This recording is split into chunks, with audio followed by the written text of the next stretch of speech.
Hey, you guys, David at Valley and Beyond, and we're back. I don't know if you caught us. We were on a little earlier. We had a technical difficulty, and we had to make a couple of changes, and we made those. Anyway, I'm happy to be here today. I'm with my buddy, my friend Alexander Ford, and what's up, guys? And Alex and I go back about 11 years, and Alex, I first met Alex, and he was like 23 or 24, and he was this amazing young man. He's so sharp, and I've watched him over the last 11 years go through lots of learning, lots of personal challenges, lots of growth, and lots of study. He is a student. He is a full-time student. Is that safe to say? Yeah. Yeah, he's a full-time student, and you know, I don't know. Lately, are you still reading? As much as I can. Yeah. Mm-hmm. Not every day. No. No. Audible. Fuck, I love Audible. And it's I'm, you know, still trying to do a book a week. You know, I'm back at a book a week, and anyway, there's I read one the other day called "Can't Hurt Me." Goggins. David Goggins. Oh my gosh, it's a killer book. And I do keep up with that type of education on YouTube. Do you? Yeah. He's killer stuff, and I'm reading Dave Asprey right now. But anyway, we talked about that, and he's amazing too. He's the bulletproof coffee guy. Anyway, so Alex is a business consultant and a business educator, and that's safe to say. More and more management consulting. Okay. I mean, I don't know. The labels are myriad. Like, you could put a whole bunch of different titles on top of me. Mm-hmm. Yeah, it just depends on what problems you have. So marketing consultant? Sure, that works. I do help, business owners. I help them find their story, acquire new leads, and scale their business. Yeah. Yeah.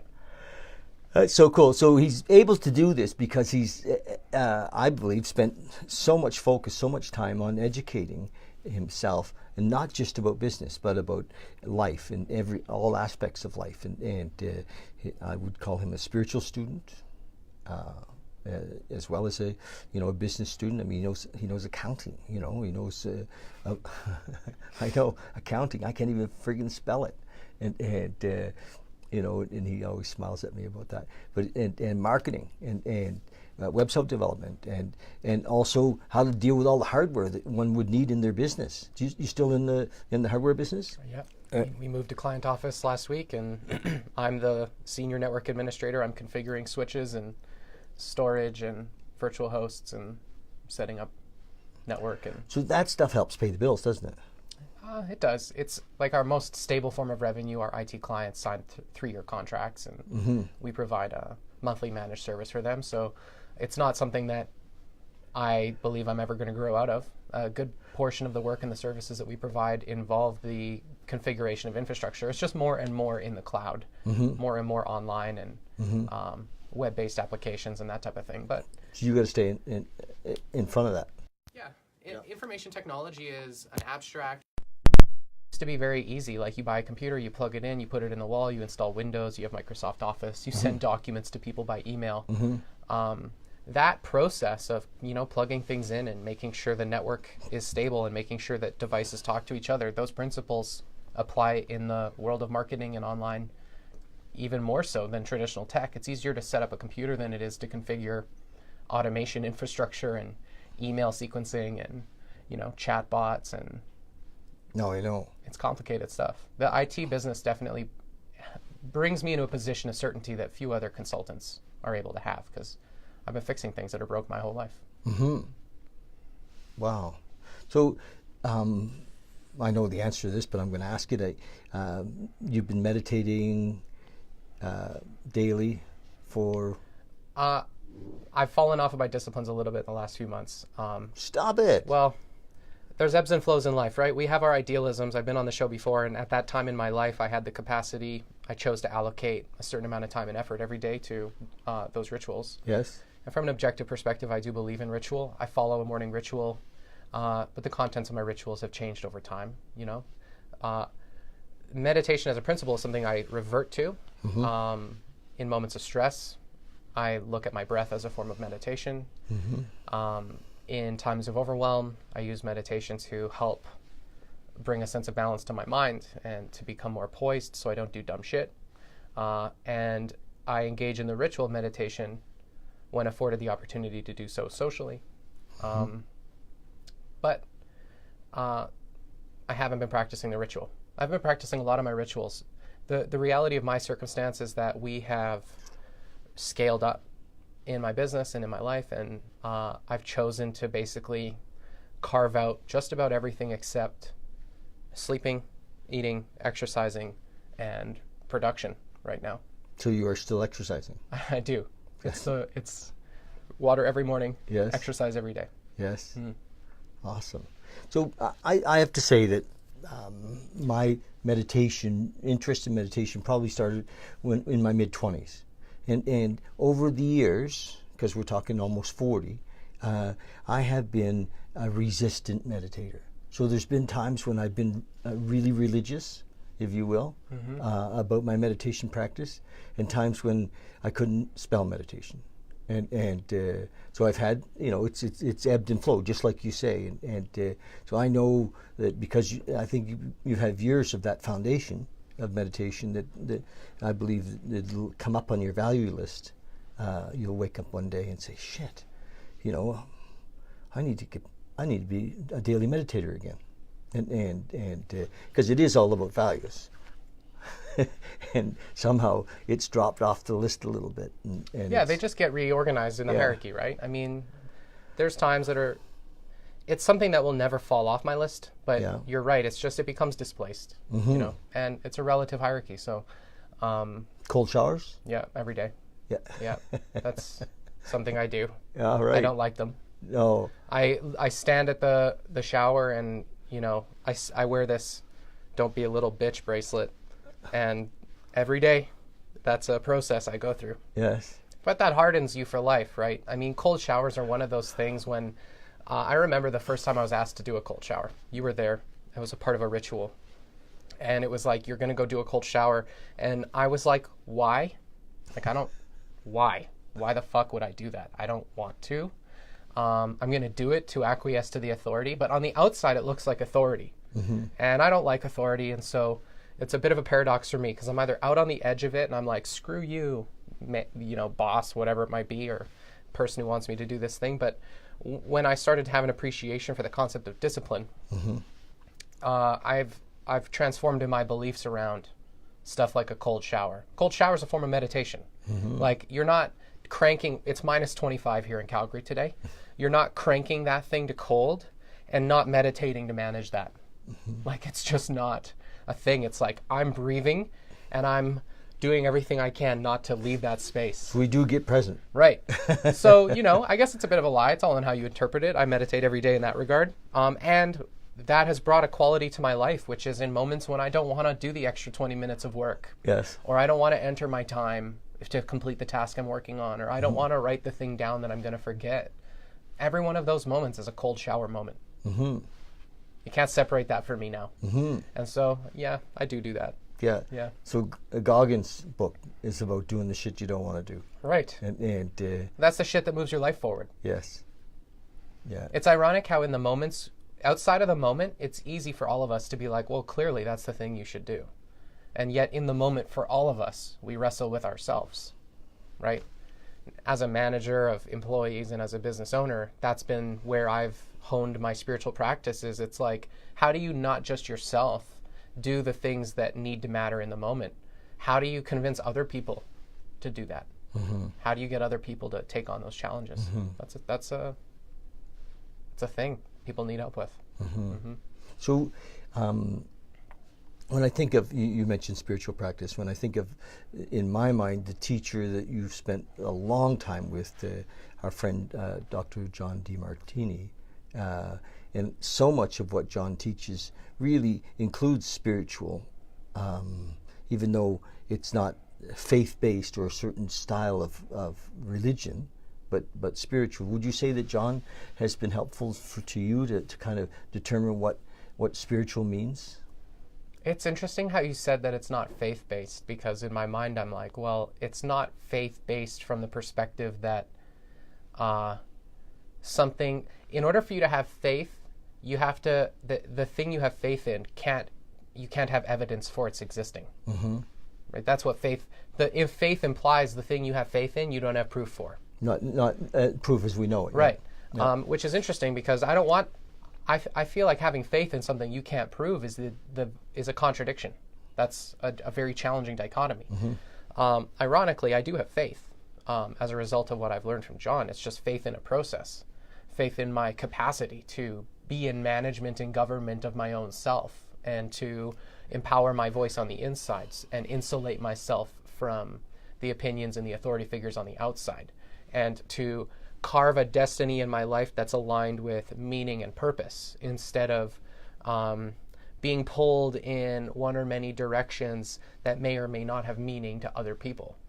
I think that my endeavor to be in command of my own life led me to John and led me to a practice that might be labeled procedural or intellectual or too systematic to be the same as having faith.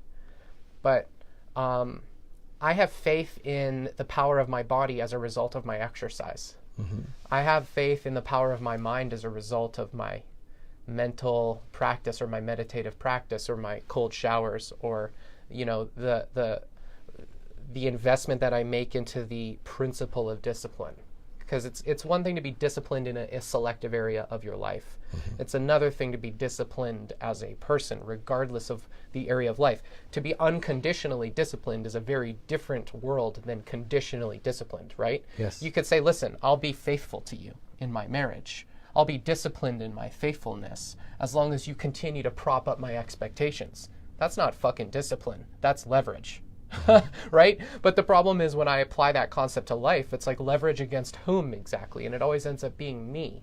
And I just think that most people don't investigate that, right? They stand for their moral causes, or they stand up for these social crusades, or they martyr themselves on shit that doesn't matter, and they leave their own practice command of meaningfulness and importance in themselves untended.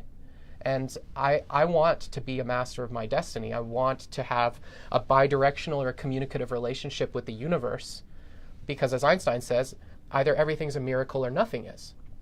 How do I then therefore find principles in a way of living that doesn't just end up with me having faith in something left undefined, but faith because I've collected evidence that conversation is in fact bidirectional? Right? And I think that's what most people mean by faith, but there's too many layers in that word left unspecified for me to be comfortable with it. And all I meant by faith-based, it wasn't not associated with a particular belief system. Yeah, but I mean, a particular religion. I'm out there watching people try to gain command of their lives because I consult with business owners, right? And we're in an epidemic of people stepping out in the world, taking their own lives under command. That's what entrepreneurialism is, right? It's not even about service necessarily. For most entrepreneurs, they're like, fuck the authority. I'm going to do it my own way. And it's entirely selfish for most. Like, honestly, and I maybe you have entrepreneurs in your audience, like, I challenge most entrepreneurs to really check in, like, what proportion of that endeavor to escape the authority is selfish in nature, just covered up with a social cause to justify the existence of your business so that you can prop yourself up on the idea that you shouldn't have to work for someone else. But Did you get that? The problem is it's unmanaged. You want to know the real skill gap in our society today? Yes. Okay. Management, right? Because the reason these big businesses have control is because they have systems that manage the resources beneath them. Right? Like, we're so far away. The chicken that shows up at McDonald's has 18 layers between it and where those chickens came from, right? Like, 51% of our population has no connection to the work 100 years ago, 2 generations ago, that our parents and grandparents had to do. To feed us. Really. Like, 150 years ago, it was like, John and Jacob don't go hunting, we're all fucked. That's how it used to be. Now it's like, if I don't have an opportunity to live my passion, it's unjust, and it's feminism and all this like moral crusadership on the back of people producing nothing. They're producing no value.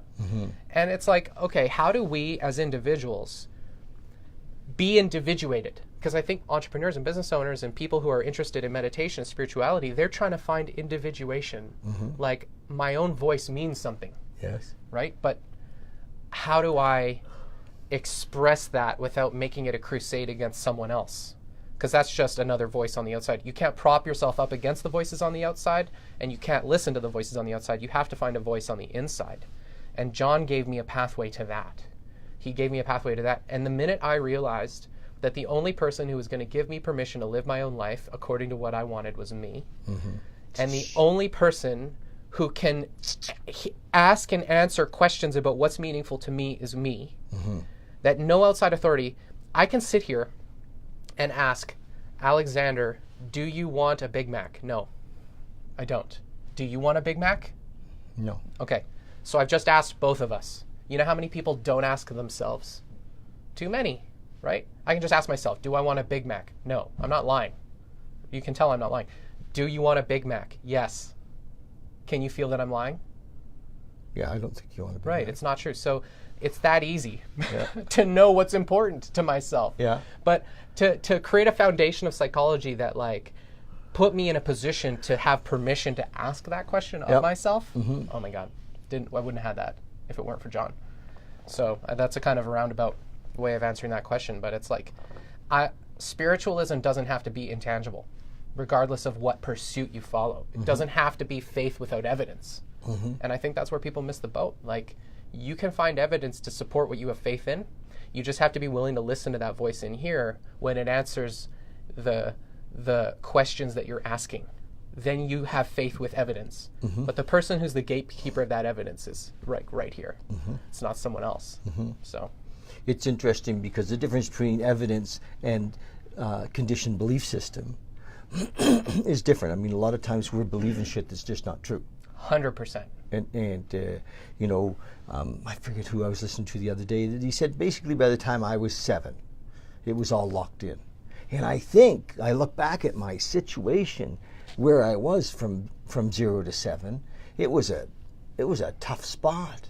You know, I was in a rough family my mom was not well, you know, mentally, emotionally, physically, in every possible way. You know, there was a lot of fear in the house. My dad was, you know, but a lot of it was generated not from reality even, you know, but I felt it, and it was an interesting situation. So I look back on those first 7 years, and I think, damn, there wasn't a lot that came out of there except for an ability for me to kind of duck and dodge. I've been a good ducking and dodger, haven't I? And you know. And you know, and so I spent really the rest of my life, you know, the other 50-some years of my life, learning, you know, who I am from that first 7 years of how I was created, how I was programmed, you know, the software I got, and rewriting, and rewriting and rewriting and rewriting, and it's been a lifelong journey for me. And now I see that how many of us really need to recognize, first of all, that what we think is not true, and rewrite the software. 100%. And you can't do it in the moment that you're upset about your behavior. No, I mean, it's You have to go back. Yeah, there is that, and then there's, I mean, I love what Hawkins is teaching us around letting go. You know, to identify the emotion, identify the belief system, and let it go. Not to go into the anger, not to act out. You know, and he talked about Jung, our friend Carl Gustav Jung, saying that, you know, one of the major problems was the repression of emotion, and he said, so society has come out and said, well, the opposite is true. Then we must express, and he said that's not true.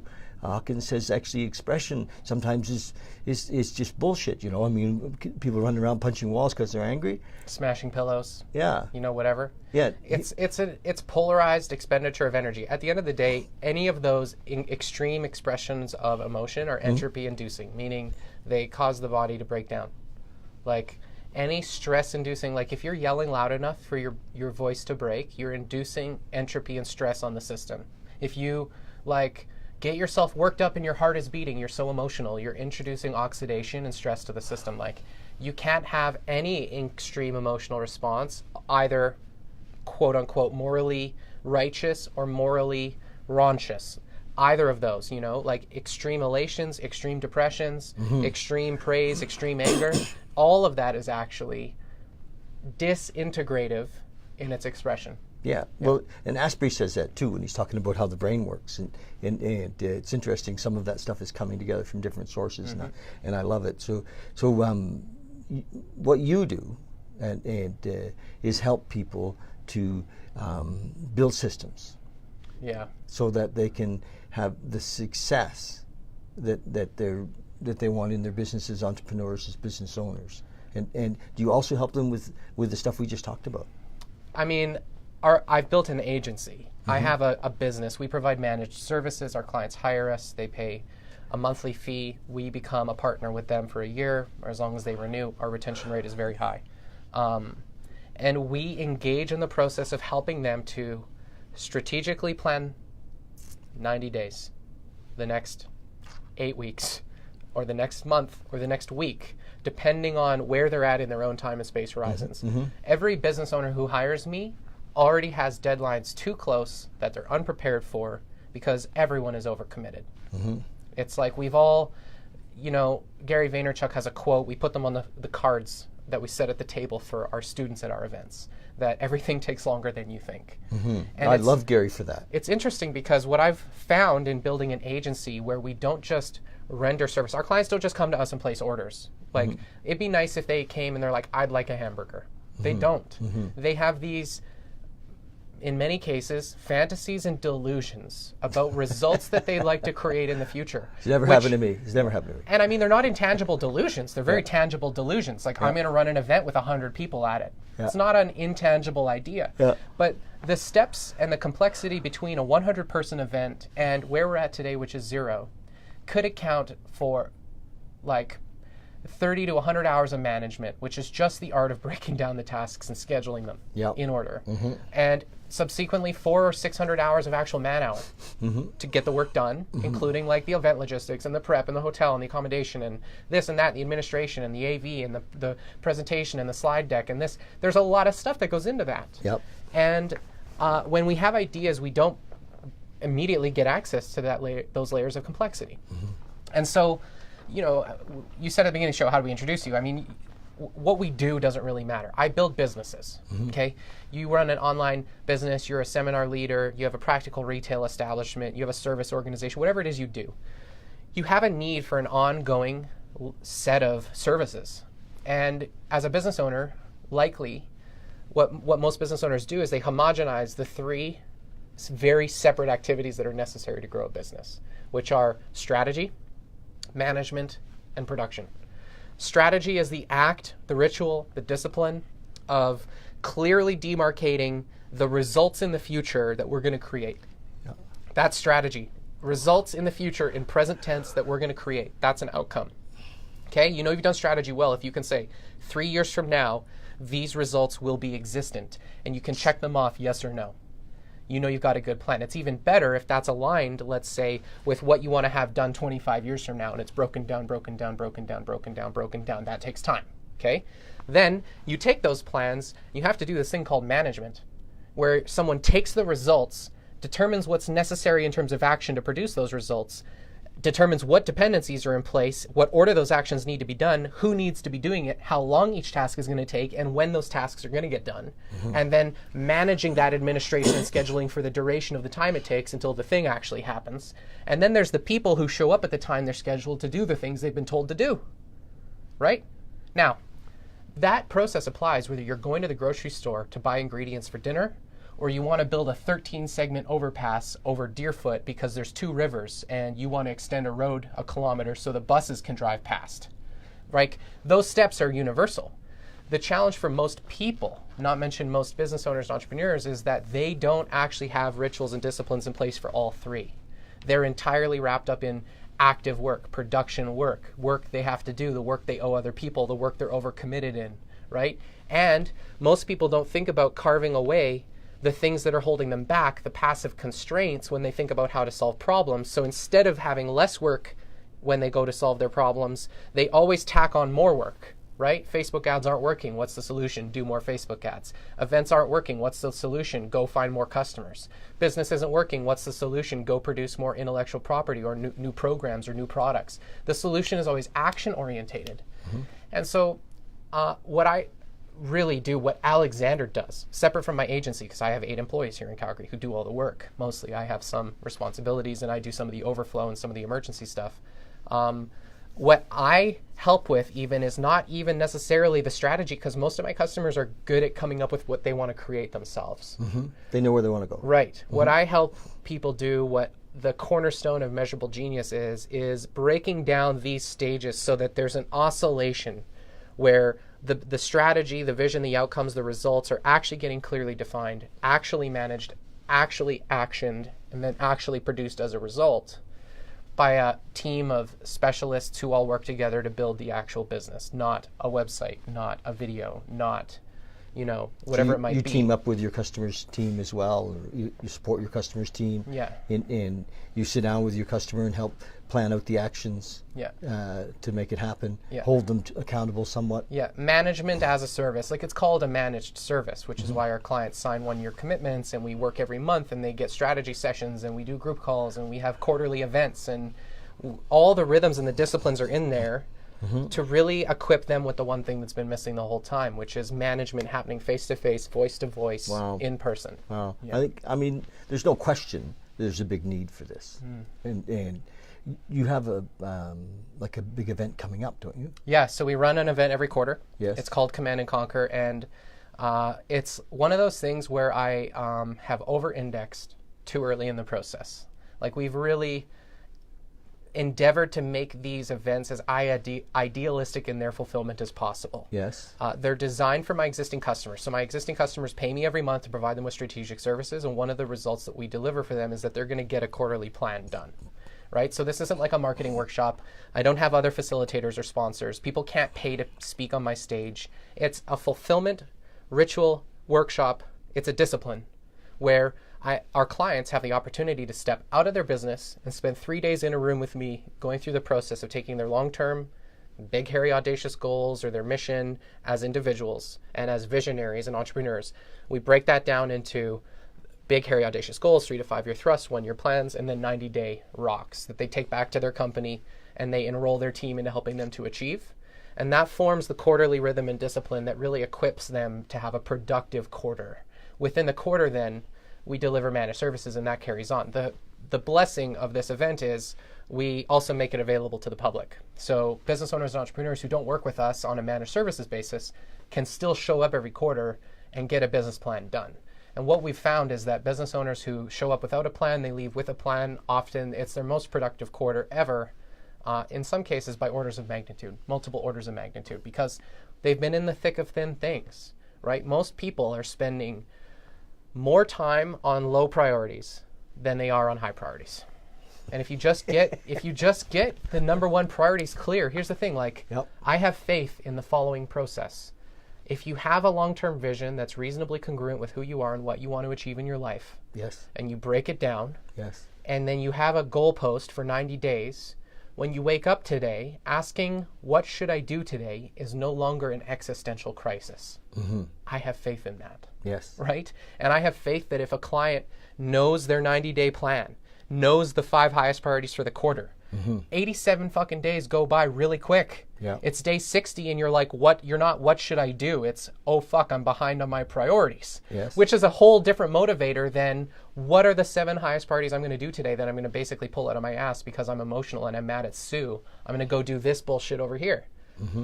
With a mission, with a plan, with priorities, if you can still choose to go do that. I'm not robbing you of your agency, but you'll more likely get the things you said were important done. And if you get important things done every quarter, 4 quarters later, 8 quarters later, 12 quarters later, which is 3 years, you've now done 5, 10, 15, 20 times 3, 60 major business priorities.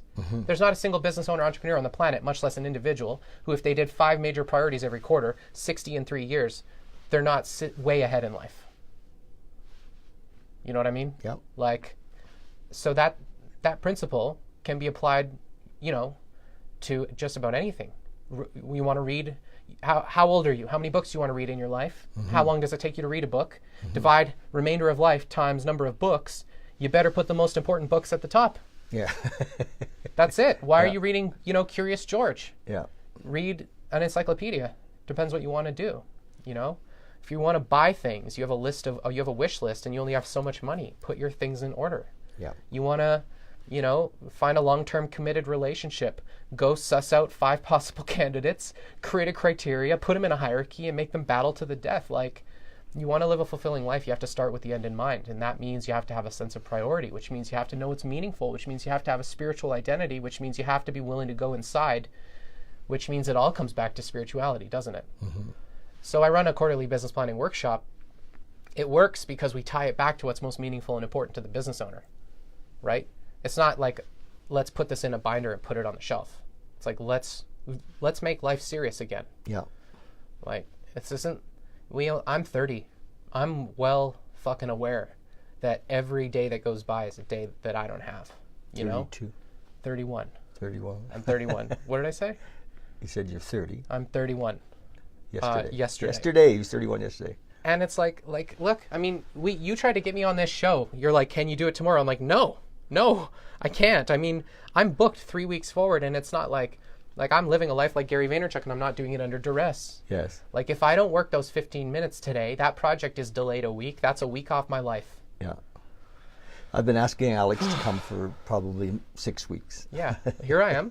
I will do it, but it's like, Hugh Jackman did an interview. He just released that movie a few months ago, The Greatest Showman. Yes. And he tells a story about how it took 9 months to get the scheduling done for the people to greenlight that movie to get into the same room, right? Wow. But most business owners I talk to, most people, if it can't happen tomorrow, it's not good enough. Mm-hmm. Whatever, Yeah. Well, it's interesting because I've learned lots from you. I really have, and Alex has been very patient with me because I have a tendency to be a little spontaneous and live by the seat of my pants, and it hasn't always served me. And Alex has been very patient over the years and helped me to do a way more long-term planning. And this thing that we're doing right now of helping people create meditation spaces in their homes is a long-term vision. It really is. It's a long-term vision, and we've been at it for, like almost 2 years, and now we have, not only the product here that people can buy, and it's happening, but some really cool stuff has developed around the marketing side, and believe it or not, this is kind of part of that. We're helping people see that how important it is to get clear about what's happening inside of them and what their values are and what their priorities are. And if we're not meditating, it's hard to see those things. It's impossible because we're generally running around playing out our conditioned belief systems from before we were friggin' 7. And most of that stuff's based in fear. A lot of it, was based in fear. Unless you got really lucky and had amazing parents that didn't live in fear and were in a lack situation or whatever. And so there's time needed for what I call self-care, and meditation is a big part of that. I love Asprey's talking about meditation, like the science of it, let alone the spirituality of it. And so I credit Alex. He's been very patient, but not only has he been very patient, he's been generous. He's helped me with a lot of things over the last couple of years around our website and just invested in our business. Quietly invested in our business. Thank you, and I appreciate that. And so I'm a big fan and a big supporter of his mission and vision of helping businesses and doing what he's doing. Where do you see yourself in 3 years? 3 years.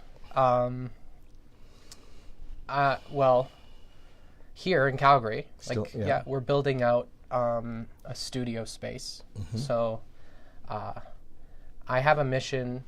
Part of one of the longer term thrusts at Measurable Genius is to become the leading content marketing brand in our sandbox. Mm-hmm. So we'll be orders of magnitude more prolific in terms of our video production, but not just for me in helping business owners and entrepreneurs to come in and produce really high quality content.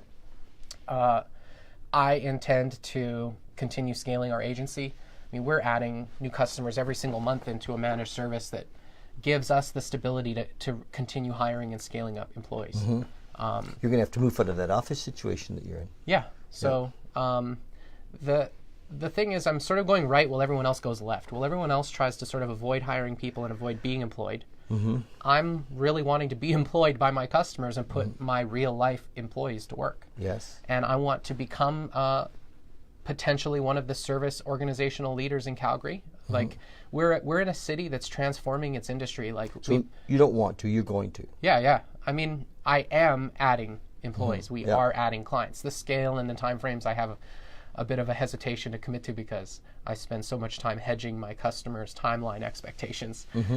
But I mean, where we're going is ultimately a much larger employee base, a much more efficient managed services organization. We're beginning to productize and package my IP into like IP. segments and content and information in the right order that really is going to help our clients. Intellectual property. Okay. Like, how do you produce really great and compelling video content? You know, Yes. there's 6 or 7 principles to telling really great stories on video. I repeat that stuff pretty frequently to my client base. And so working on getting that stuff out into products and programs that we can share in our university is really important to me. Isn't And it crazy the way that we're doing it? Yeah. It is, it can't get much simpler. No, it's great though. And the views we're getting are fabulous. And I love our customers, and I get that they get that we're here with our heart. You know, we're here caring about what we're doing. And you gave me a lapel mic. Yes. That's important. Like the little details.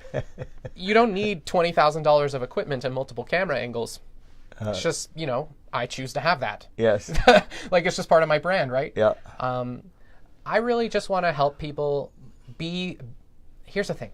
I have team members on my team who love to work for me. Yes. And I meet people every day who say they've become entrepreneurs because they hated the people they worked for. Yeah. And so what I know is there's this like double-edged sword happening. Management as a skill set has been massively undervalued.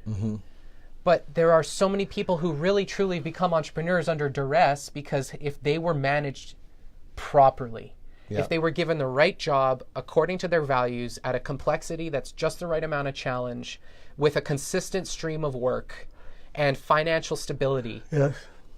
99% of people would take it. 51% of business owners by 2030 are going to be solopreneurs. I predict the following. By 2040, they are going to be clamoring to get a sane job again. Because the production effort, the brain trust of attention, Yes. there's only so much attention. And if we're going to carve that up to 51% of the population being individual, there's not enough attention to go around, which means there's not enough customers, which means 51% solopreneur marketplace. You know what that means? An unmanaged economy. And an unmanaged economy is going to become lower in value, which means Western civilization with our solopreneurialism and our entrepreneurial obsession is going to have problems. It's going to have problems. So what I'm going There's to do... nobody to serve. Right. Yep. So I have 2 missions. One is to help business owners who are going to do that, do it well, by helping them manage the building of a real business. Yes. And then for the people who'd rather work for an inspired visionary who have skill sets in the specialization domains that we serve our customers in, I want to become one of the world's greatest managers and leaders so that my employees love to work for me.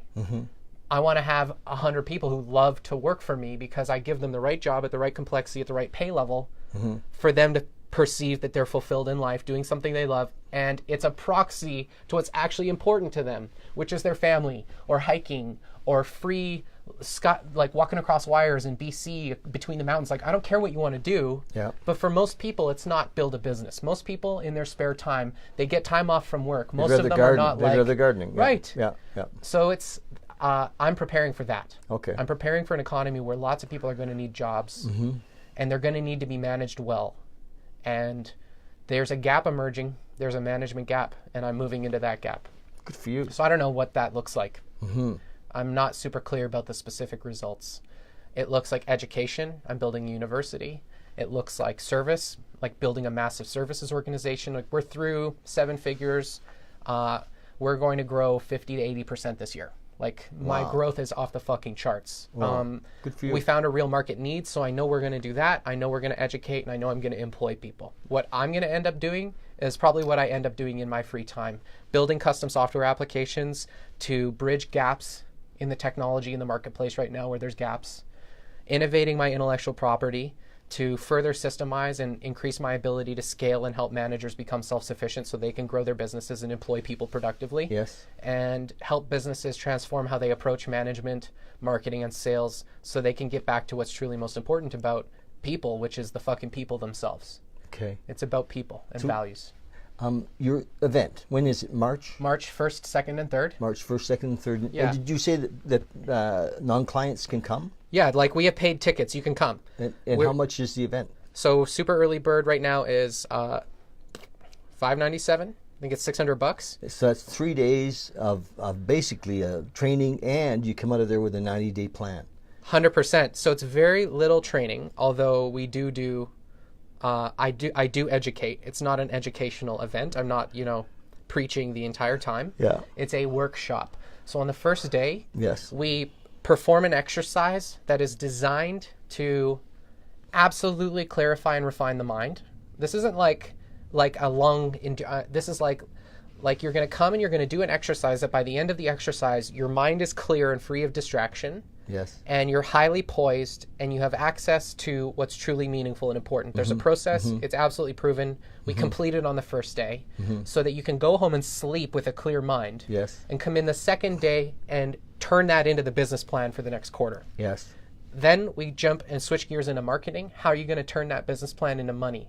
So we spend the next evening and Sunday getting clear on the marketing plan for the next 90 days, what stories are going to get told, how that's going to happen, what campaigns are going to get run, all the dates and the scheduling. Then we do masterminds to solve any constraints or some problems with the other peers. And then you go home and you rock the quarter. Oh, nice. Yeah, so it's intense. It's designed to achieve the result called the highest quality plan you could possibly produce any quarter. Yeah. And I've taken everything that I've learned, built the core principles into it, and we've got 13 video testimonials on the landing page that... So is there a provision if somebody comes and pays as a guest, that if they join as a ongoing client, that maybe that could become part of their I'm just dancing around and making shit up, but No, that's fine because that's how it works. So we do have an onboarding fee. So clients who choose to work with us, there's an onboarding fee and then there's a monthly investment. Yes. So the ticket price gets applied against the onboarding fee if you choose to become a customer. Oh, I was hitting it. Yeah. Good. Yeah. So you have an affiliate link. I'm just going to toss it in the And because really, Alex is on and does a show every Wednesday noon, kind of like this, but it's really Alex talking about marketing and about success in business and the problems that we run into as managers and owners of our own business, and I'm a big fan. I watch every Wednesday. Am I there every Wednesday? Yeah. I'm just there, about. I'm there every Wednesday, and so check it out. It's he's on the front line of helping people develop success in their businesses, and so what he gives us on Wednesday at noon is real content. It's real, meaningful stuff. So I encourage you to that. We'll put the link for that on this too, and I think that the 3 days with Alex is invaluable. And can I just prop myself up a little? Go ahead. I have a client base of managed clients paying us between $1,250 and $5,000 a month. Yeah. Okay. Between 20 and 30 of those clients, and I do 3 to 5 discovery calls a week with potential new clients. It's not. Neither of those numbers are exaggerations. I'm not like a sales trainer. I'm not a marketing trainer. I'm not a person who's built a 7-figure business running events selling intellectual property so that you can go build a business without a business of my own. I've been running my business since I was 12. Arguably the first 6 or 7 years don't count because I was in high school. So, let's say 10 years, but I do 400 agency hours of billable project work per month on the back of my production team.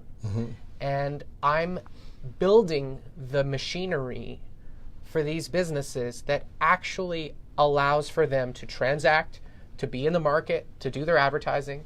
We're doing video production, Facebook ads, copywriting, landing page design and development, e-commerce and web development, IT services and infrastructure, email infrastructure, IT support.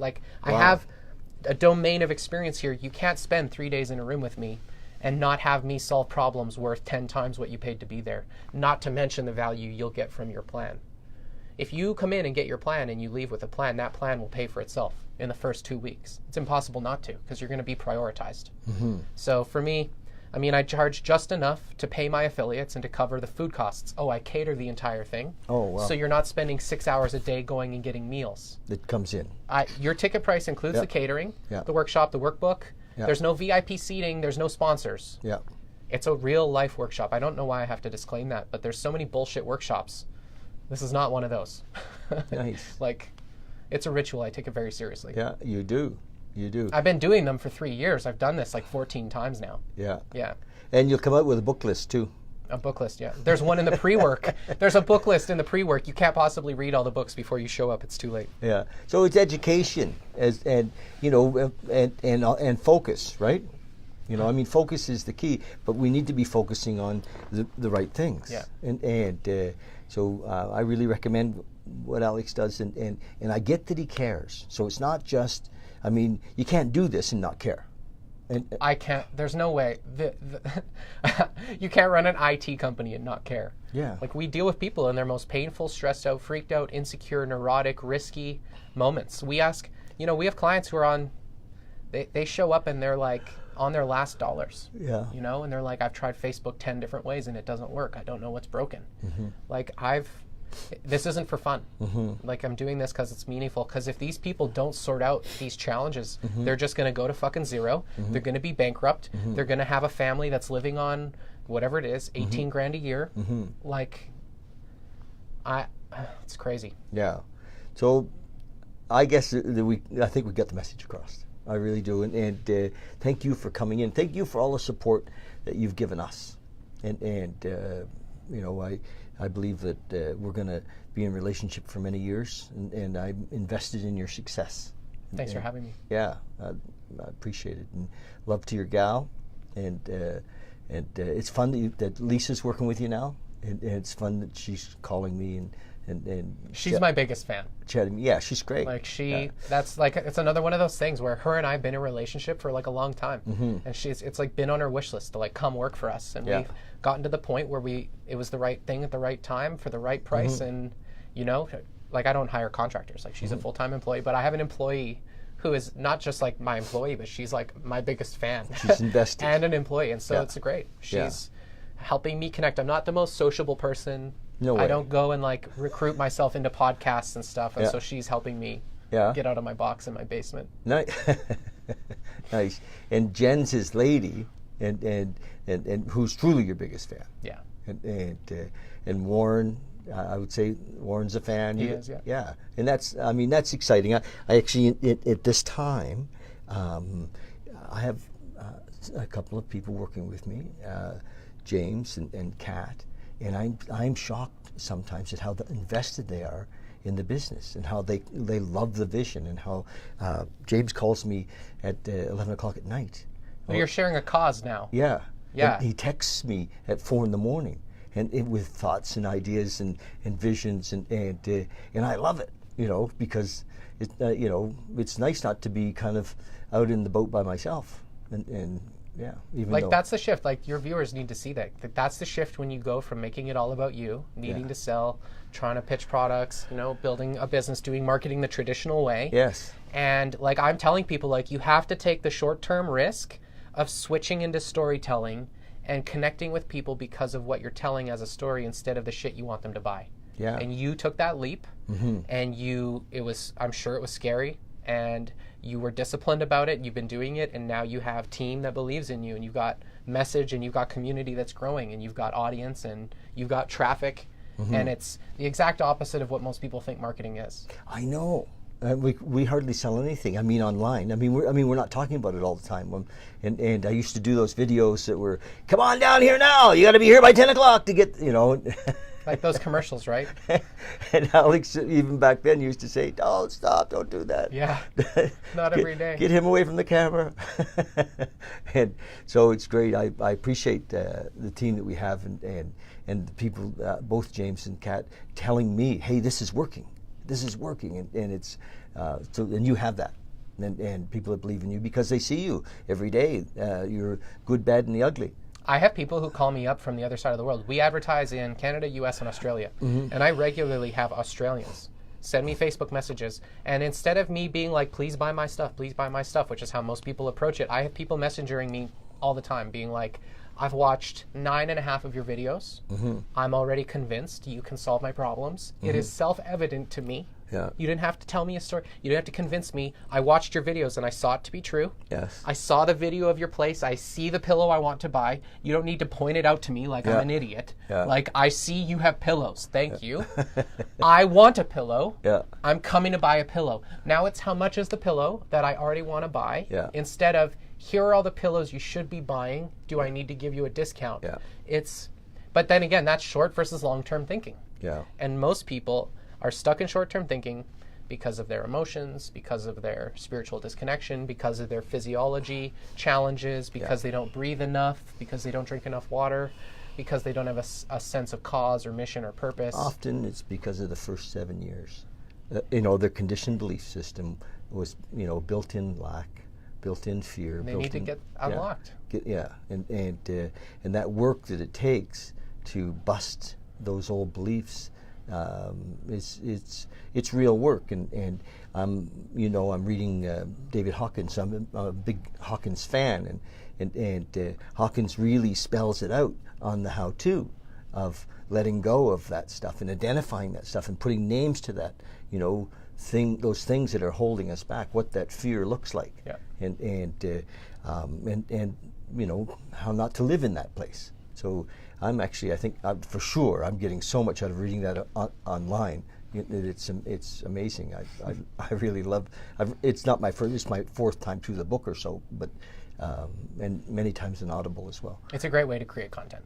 It's fun. I have some fun with it, and I tell stories at the same time, and some of them are crazy stories. But anyway, love you. Thank you so much. Thanks for having me. For coming in and sharing with us today, and we'll talk soon. Cheers.